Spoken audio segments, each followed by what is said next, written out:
Pythagoras discovered that if he took a string of a certain pitch, let's take middle C, stopped the string at 2/3 of the length and plucked it, the resulting note would be G, a fifth higher than the original pitch. This would be the same as cutting the string to 2/3 of the original length and plucking it.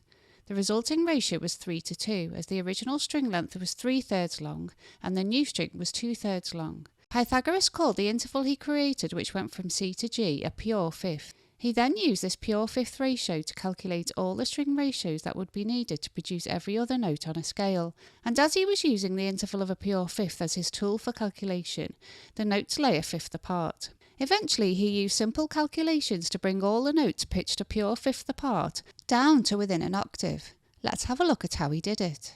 To create the note of C, he needed an interval ratio of 1:1, as this is unison. He then calculated the string ratio needed to produce a note a fifth higher, and this turned out to be 3:2, as we have already seen. He then calculated the string ratios needed to produce the notes D, A, E, B and F.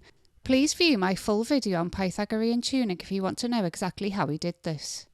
With some further calculations, Pythagoras was able to bring all of the notes into one octave.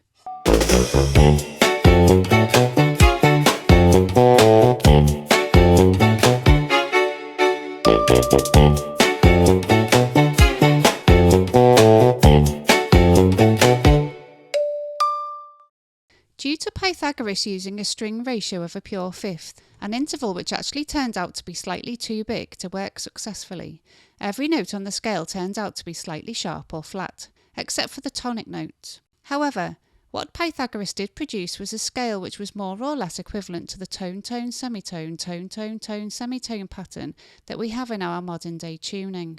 When harmony was created many years later, musicians wanted to be able to play music in different keys but with the same type of sound, hence the need for more major scales with the same pattern of tone-tone, semitone, tone-tone, tone, semitone. Pythagoras' original tuning was tweaked slightly to make it sound better. And talking of harmony, if we lay out all the Pythagorean string length ratios needed to produce the entire chromatic scale, you may well see the resemblance to a musical tool based on fifths which is utilised by so many musicians today. Yes, the circle of fifths. And look at that date, 1677. A whole 2,206 years after Pythagoras devised his musical scale using the string ratio of a pure fifth. When Pythagoras was alive, musicians did not play in harmony due to the rather wonky tuning system in which, as we have seen, some notes were flat and some notes were sharp. Playing any kind of chord would have sounded awful. Plus, the instruments which were available to Pythagoreans were melody-based instruments and included the lyre. Although the lyre could, in theory, play more than one note at a time, Pythagoras did not use it for any harmonic purpose. Each of the four strings were tuned to a specific note, for example E, D, C and B. It was only by using two lyres that the whole diatonic scale was possible, as the second lyre could play the notes A, G, F and E. Melody-based composition continued right through the medieval and Renaissance periods, and it wasn't until the Baroque period that composers started to branch out from the melody-based music of the past, which was thought of in horizontal form, and experiment with harmony, which is thought of in vertical form.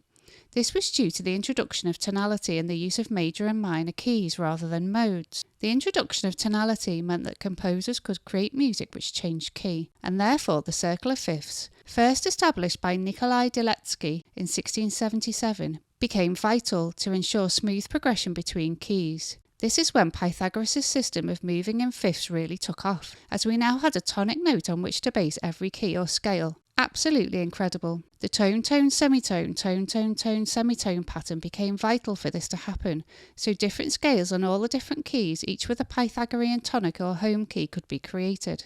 And just like Pythagoras had based his scale on the interval of a pure fifth, the circle of fifths was based on the now slightly altered tuning of a perfect fifth, and the circle of fifths was born.